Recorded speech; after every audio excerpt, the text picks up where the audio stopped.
Sebelum kita lanjut, jangan lupa like, comment, subscribe, dan nyalakan notifikasinya agar tidak ketinggalan info terbaru lainnya. Semoga bermanfaat.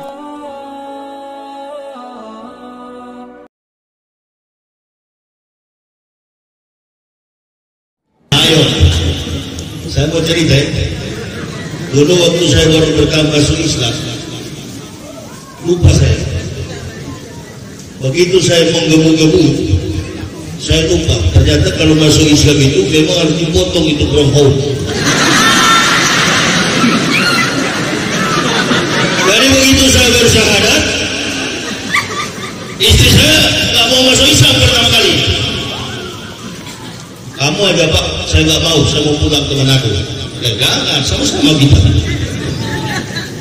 Kalau kau pulang, ingat baik-baik. Berarti ada 3 orang anak kita bagi. Yang laki, yang perempuan 2 orang saya bawa, kamu bawa yang laki-laki. Tapi kau ingat baik-baik, saya mau tinggal di Pulau Jawa, banyak penakut muda di Jawa sana. Lewat kau. Bisa lewat kau. Oh iya kalau gitu Pak, sama-sama kita masuk Islam. Begitu masuk Islam lupa saya. Apa saya lupa? Sunat. Allahu Akbar. Lupa saya, ternyata masuk Islam sunat. Itulah Allah lupakan pikiran saya. Lupa. Gimana? Saya bilang istri, aduh saya lupa Mak. Lupa apanya? Lupa apanya? Lupa saya kalau masuk Islam harus disunat. Makanya jangan cepat-cepat. Saya bilang sama itu juga disunat, sama juga.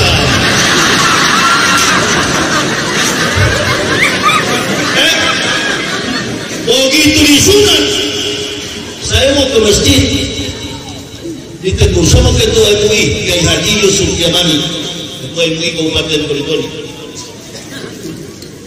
Pak Kiai, boleh nggak saya ke masjid? Saya mau sholat. Jangan dulu.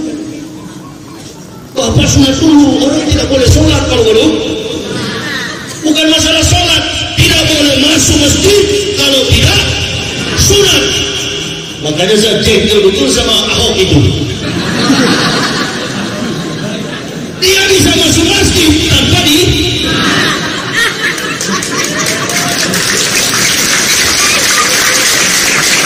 Aritanu Sudibyo pakai kopiah modal sorban. Masuk masjid munafik yang terima.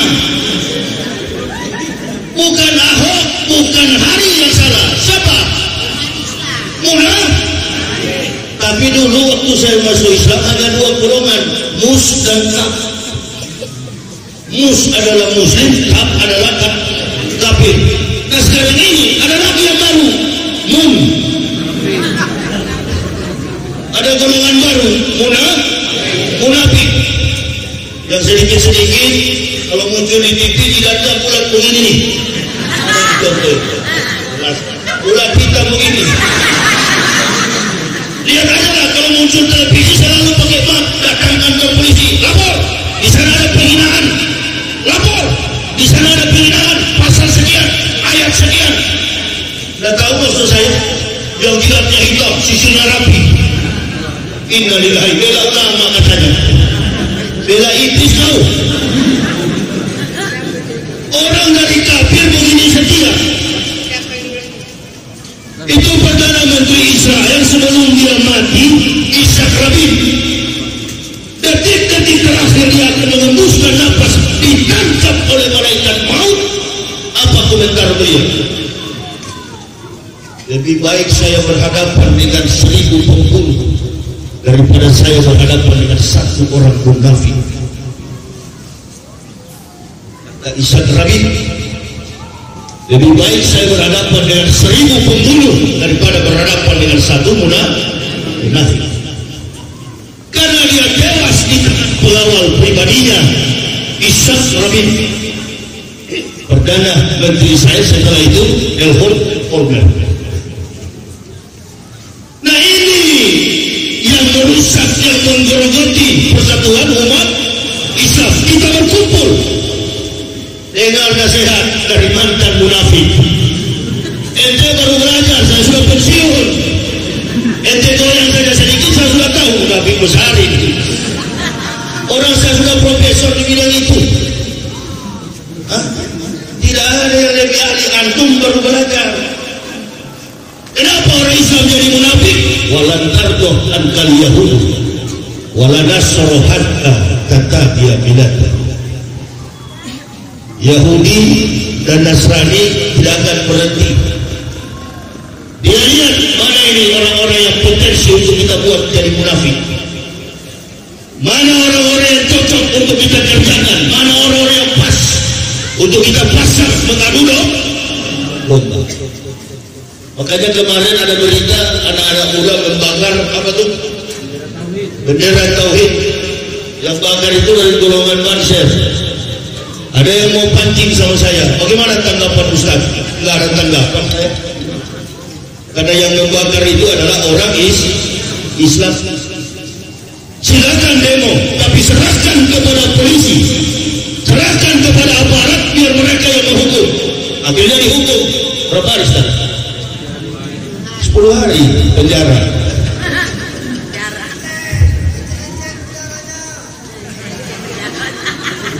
Apakah harus dibunuh? Apakah harus dipukul? Apakah harus dianiaya? Gak boleh. Banser, tadi FPI. Dengar tadi? FPI, ada Banser, ada apa? Ada FPI, ada satu lagi, Ansor. Itu semua Muslim. Begitu kita berkelahi di lapangan, di pintu gereja dia tepuk tangan. Haleluya. Ini yang diinginkan mereka. Kita umat Islam tak tahu malu, saling beradu domba, saling mengadu domba. Makanya saya tidak ada, saya bukan NU, saya bukan Muhammadiyah, saya bukan Al-Wasliyah, saya bukan FPI, saya bukan Banser, saya bukan Ansor. Saya berjalan dengan kemauan izin dari Allah. Kemanapun saya pergi cuma bertiga, istri dan anak. Tak butuh saya dikawal-kawal. Makanya gampang sekali kalau ada rencana membunuh malam ini. Jangan. Apa? Jangan bagaimana kalau Allah berkehendak? Wa ma kana li nafsin an tamuta illa bi idznillah kitaban muajjala. Tidak bisa ditolak, Bu.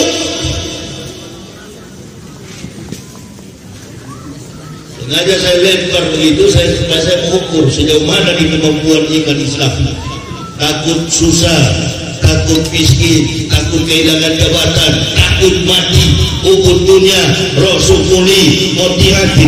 Cinta kepada dunia adalah pangkal dari segala dosa. Tidak jadi ukuran antum belajar di Mekah, antum belajar di Madinah, antum ulama. Kalau basic tauhidnya kita tidak bagus, sejarah tentang Islam kita tidak kuat, tidak jadi jaminan antum seorang ulama. Saya waktu masuk Islam setelah saya disunat, 3 hari kemudian saya ajak istri saya, ayo Pak kita sholat subuh. Tengok kemana Pak? Sudah tengok ke jendela.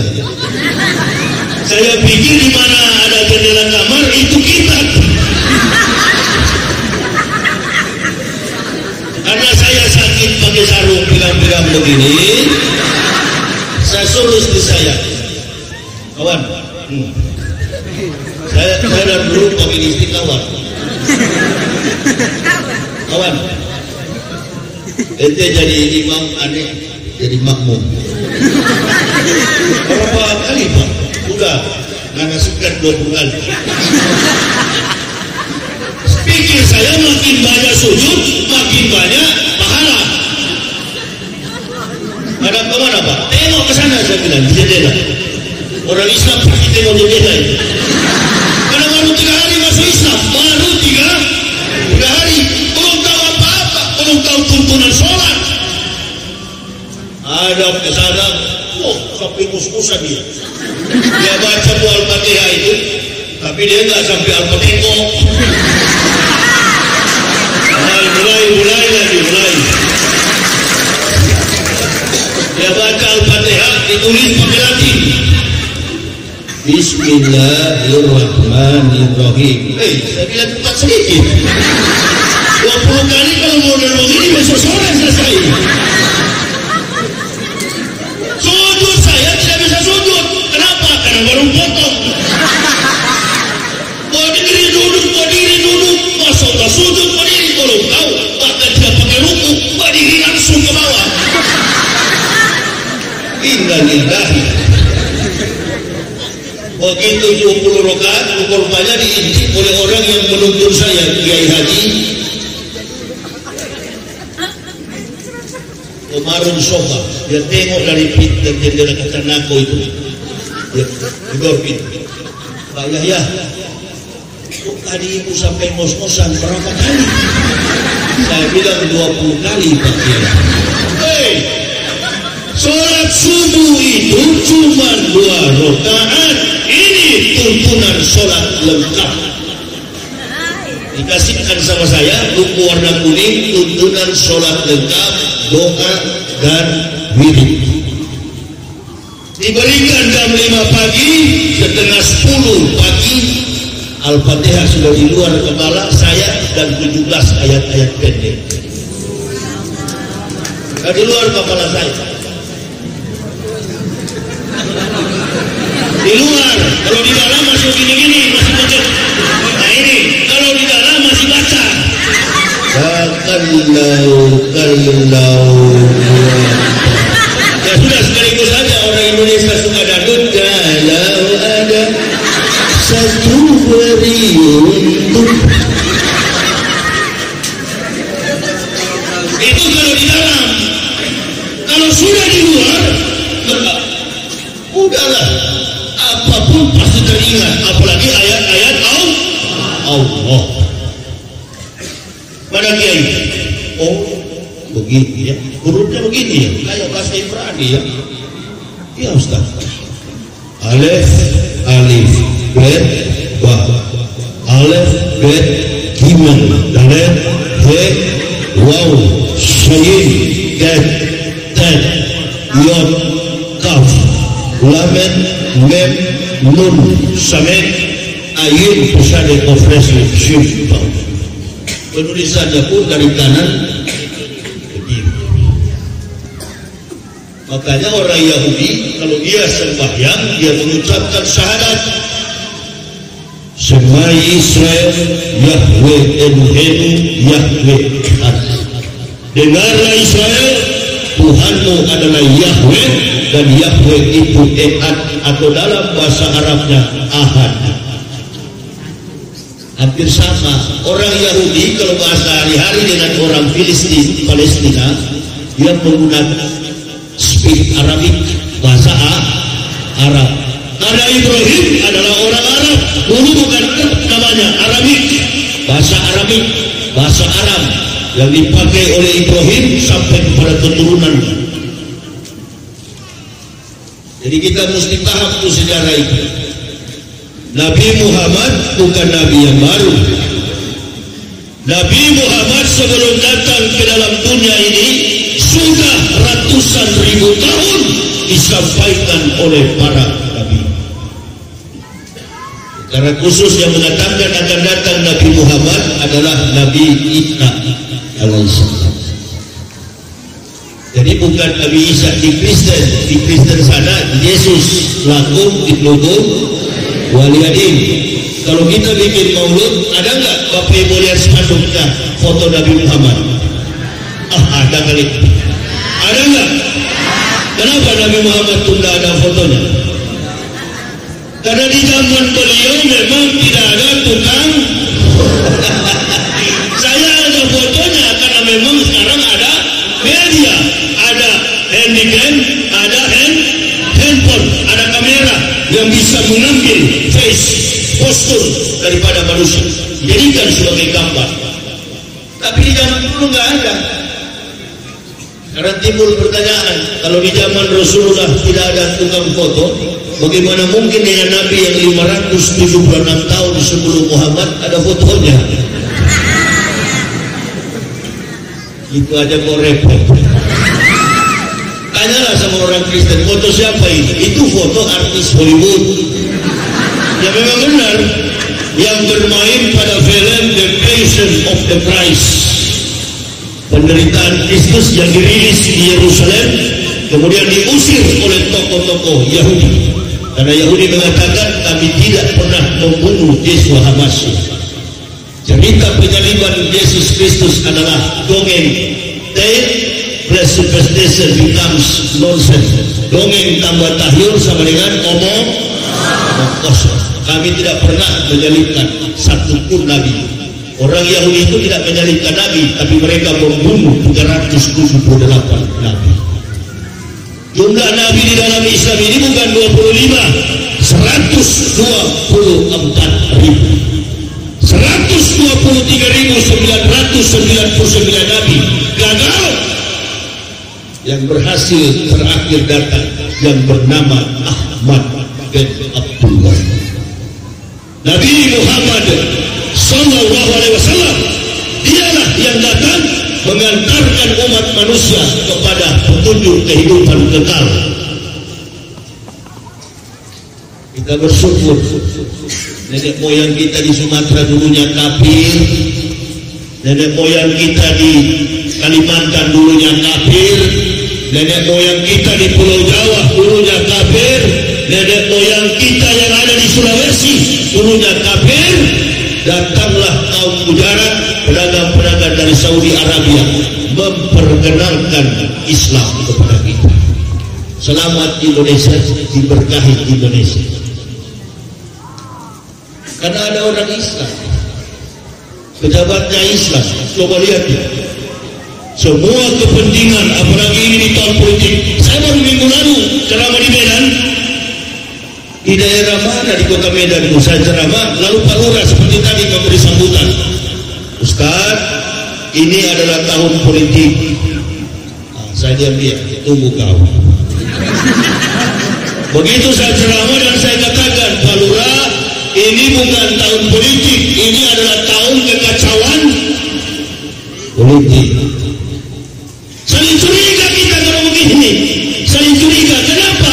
Ibarat pemain, wasit sudah jadi pemain, itu yang bikin kacau. Kalau ditanya kenapa juga umat Islam terbelah, terpecah, jawabannya sederhana, karena Pak Maruf Amin jadi cawapres itu.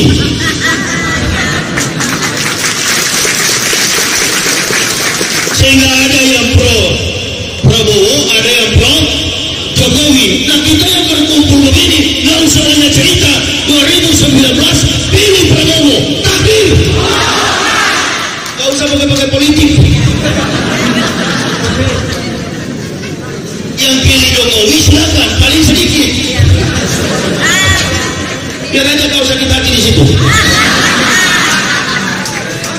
Besok-besok diundang lagi Abu Domos ke sini, Ngabulin ke sini. Saya ini orang dari kafir, bukan pro Prabowo, bukan juga pro Jokowi. Tapi saya melihat ketimpangan, keterbelahan umat. Sebelum ada pemilihan Prabowo dan Jokowi, saya sering ceramah di masjid. Janganlah ustaz-ustaz itu berdakwah membesar-besarkan mazhab. Ukuran jenggot tidak sama, kurang panjang, tidak. Pakai celana kurang tinggi, masuk neraka. Orang kunut dia repot, orang tidak kunut dia marah. Ini orang-orang yang tidak mengerti Islam. Bukan tinggi ilmunya, bukan, dangkal. Sama-sama muslim kok, neraka. Kalau tidak ngikut mazhabnya diancam-ancam. Awas kaki celana kurang panjang nih, hati-hati kak. Jangan kasih usah di Makassar. Itu Ustaz, kalau sholawat kita menyebut Allahumma sholli ala Muhammad tidak sah. Saya bilang siapa yang bilang? Ada Ustaz yang ceramah di masjid ini. Ada juga yang mengatakan kalau tidak menyebut Sayyidina tidak salah, tidak sah, salah. Sengaja begitu. Ada dua Ustaz yang datang ke sini. Kasih tahu mereka berdua, dua setan itu. Pakai Sayyidina dengan tidak pakai Sayyidina, namanya sholawat kepada Nabi, dua-dua sah. Ente ke masjid silakan, pakai baju bagus, baju bersih, jangan gamis 55 hari 55 malam, ente belum cuci, ente masuk berjamaah. Saya pernah alami bu, yang main-main. Saya pernah alami sholat maghrib di samping orang pakai gamis. Dari 55 hari kan dicuci kain. Kipas angin tembak dari sana, saya di samping sini. Imam ayatnya panjang sekali.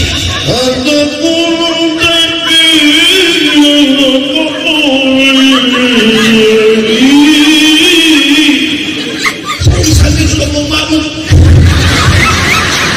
Apa nih mau berhenti? Nah ini tidak boleh. Pakai yang masih bersih, masih bagus, nah itu Islam. Dan kedua, jangan juga ada bertuliskan Prabowo Sandi di belakang Jokowi Ma'ruf. Nanti bukan sholat kita, nyodok di dalam. Ini persatuan Islam, ditekankan betul itu. Satu waktu saya di Masjid Al-Musyawarah Kelapa Gading mau sholat zuhur, diminta panitia Ustaz kasih kuliah zuhur, siap. Datang saya.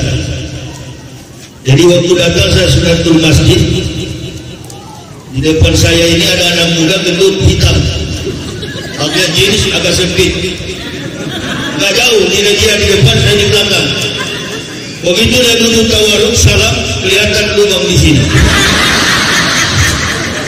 Kalau putih nggak apa-apa lah, ini hitam pekat, seperti salon itu.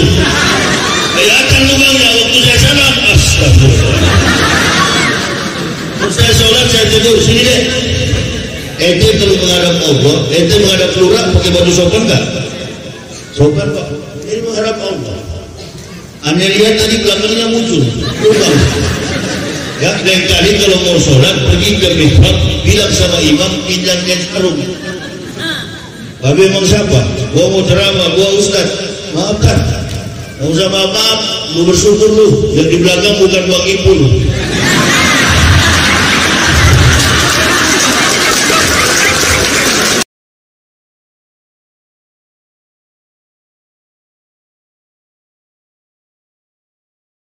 Terima kasih sudah menonton. Ambil positifnya dari ceramah berikut. Silahkan berikan komentar terbaik kalian. Jangan lupa subscribe bagi yang belum. Berikan like jika suka. Dan bagikan link videonya ke seluruh media sosial yang kalian miliki. Terima kasih. Assalamualaikum warahmatullahi wabarakatuh.